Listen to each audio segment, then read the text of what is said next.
Netflix, no! Hi, I'm Ashley. And I'm Gabby. And this week we watched R.L. Stein's Mostly Ghostly 2, which was Have You Met My Ghoulfriend? So we didn't know it was a sequel when we first started watching it. We found out later, had a lot of exposition in the beginning. But, you know, it's good. It was trying to make up for the fact that it was a sequel coming, 5 years later. Exactly. So the basic plot of this movie is there's this kid whose name we absolutely cannot remember, but his last name is Doyle. He has this powerful ring. His two best friends are ghosts who lost their parents to this ghoul whose name is Fears, who is the main villain in this thing. They're not dead, they're just ghosts. Yeah. It was explained in the first movie, I'm sure. It's weird. But anywho, Fears wants to get this ring from him, and he resurrects this Russian gymnast to help him achieve that task. Because he has to do it before Halloween, because that's when he's most powerful, and he just wants to unleash hell on everybody, basically. He wants to raise an army of the dead. Not undead. He never says undead. It's just an army of the dead. So that's the basic plot of this movie, and there are a lot of shenanigans ensue from there. So we want to talk a little bit about the characterization of different groups of people within it. Starting with popular girls. So the main character has a crush on a really attractive, tall redhead girl, and she's really pretty, but it's not just she's just pretty. She also is really into Halloween and has been decorating the Halloween thing the whole time. She's very smart. She's smart, as well. and yeah, she's really good in her chemistry class. I think it's chemistry. Yeah, I think it's chemistry. We haven't never see her with athletic stuff, but she doesn't She likes sports. Into it. She watches for them. Sports, yeah, she watches soccer, but not and stuff. cheerleading. Just sports. And on the sidelines. And also she's really nice. Yeah. Her and all of her friends, they snicker a little bit at silly things that happen that people would laugh at. Mm-hmm. But they're never mean. And I think that's a really important thing, is that you don't have to be pretty, and you don't have to be mean with your pretty like they do in a lot of movies, and you don't have to be dumb either. So. Especially since at first this boy is asking this girl out or asking her to hang out a lot, and you can tell at first that she's really not into it, but she's never mean about rejecting him, and she never seems to think oh, I'm too good for you, which is a trope we see a lot with popular girls in movies. Yes, it was more of just you're being kind of weird and I don't know you that well kind of thing, which is a very normal reaction. So the next along with that, kind of going along with popular girls is jocks, and there were two portrayals of jocks in the movie, which Ashley can explain a lot better than I can. The first one was at the photo shoot. There was a photo shoot. It was the senior year picture. Yeah, and it was basically the main character and his older brother were both kind of being dorky, and the jocks were definitely making fun of them. Mm-hmm. Never physically oh, gonna beat you up type thing. It was just a you're a nerd, kind of very stereotypical. Yeah, but another portrayal in the movie, which I think helps counterbalance this, is at one point the main character is possessed and is being... By the Russian gymnast. By the Russian gymnast, who's being crazy in class, and these guys kind of hold him down and stop him from, hurting anybody or himself. It's a very more heroic act, and I think it really showed a good side of, what they can be, rather than just, I'm a bully and I'm a jock and you're so dumb. And those two never said anything, they just...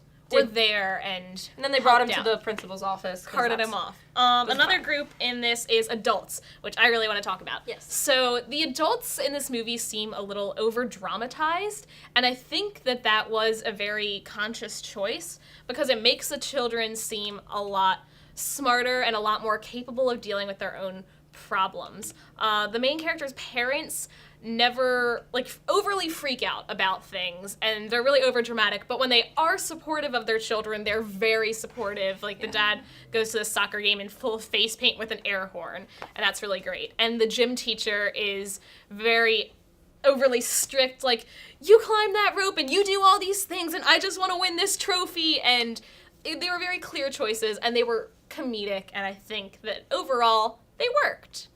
They were putting the focus on the kids, not the adults, as the characters. And they were putting it almost from, the kid's point of view in that way. So our main villain in this movie was a guy named Fears, P-H-E-A-R-S, by the way. And he was this dead ghoul guy. I think we met him in the first movie, so I don't know a whole lot about his background. But he has a really long scene in the beginning where he is explaining everything, and God, did that get on my nerves. Yep. It was just too long. I kind of got it. He's over the top. He's really dramatic. Oh, whatever. It's a funny villain. Yeah, it's kind of that flamboyant trope, though, and I'm not sure if that's a good or bad thing. I'm sure other people can dissect that much better than I could. But he was funny. It was good. He just got on my nerves because, one, he didn't seem like a very capable villain, which usually bothers me most of the time. The one time it really wouldn't would be like Phineas and Ferb, because Dr. Doofenshmirtz is the best not capable villain because he knows he's not capable and that's his whole thing. And so, like, it didn't feel like he was big enough stakes, honestly, for this movie. And his ending, honestly, if you want to talk about that. Yeah.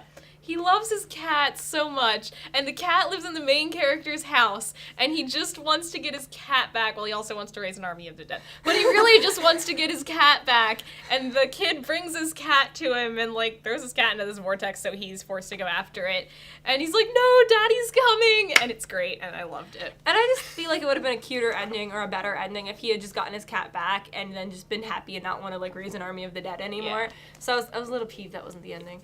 But, the Russian gymnast is an important character as well. He raises her from the dead in order to do stuff.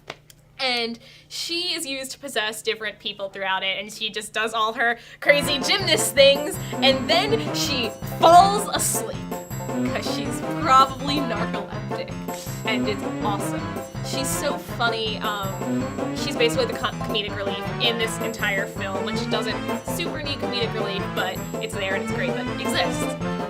Also, she really wants to get back to her family, which is a huge theme in this thing, bringing on to our next topic of themes in this movie.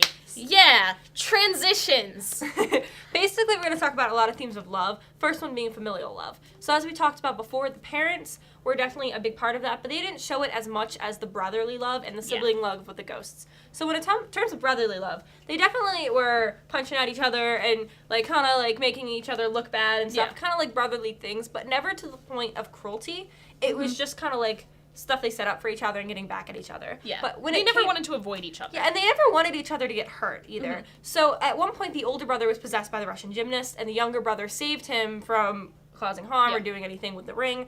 And in order to make up for that, the older brother basically was a bro at the time he needed it and helped the little brother go on his date that he needed to by lying to the parents. Right. So that was a really cool thing. Did you want to talk about the ghosts at all? Yeah, we also see a lot of sibling love between the two ghosts, which are the main character's best friends. As we said before, they're not dead, they're just ghosts. With them, we don't see it quite as much. I mean, they're kind of stuck together and they only have each other and this kid. So it wasn't as important to build that relationship because you already knew it existed. Yeah. But they hug a lot and clearly stuff. love each other and they squabble a little like they do. And the girl's like, ugh, why does she have this crush? And the boy's like, yeah, bro, you got this crush though. They're good friends, basically. Which brings us to the next love thing is friendship, which I love movies that portray friendship so well. There aren't enough of them. So I love the friendship between the ghosts and the main character. I have a point with that. Go. So it's really great because at one point the main character tells them that he doesn't want to see them and why can't they just go away? And they don't.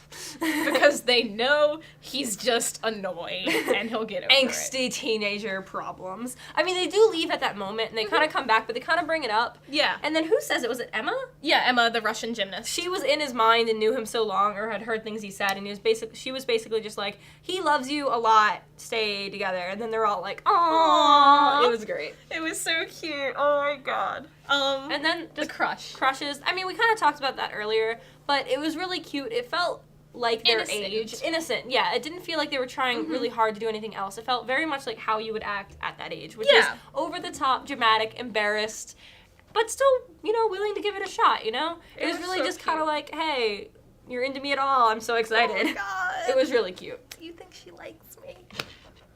And they held hands, and it was the best. And we died a lot. Oh my god. A lot. That brings us pretty much to our rating of this movie. Ashley? Okay, I'm gonna give it 1-0 just because of fears. He just bothered me a little too much, so 1-0. But yeah, I'm gonna go ahead and agree with Ashley and give it 1-0. I did think it was really funny though. I thought it was really silly. Obviously, like, it's a movie meant for a younger audience, which is sometimes hard for older people to appreciate, but I really enjoyed it. It was a lot of fun. It was very innocent, and there's a dance number at the end with music, and it was great and so unnecessary, but beautiful, and I loved it. I would definitely recommend watching this movie. Watch this movie. Especially, it's good. It's Halloween. It's wonderful. Just watch the first one too. Why not? We should do that. We should. We probably will. We probably won't review it for you guys because it'll probably be great. Yes. One more time. Netflix. No!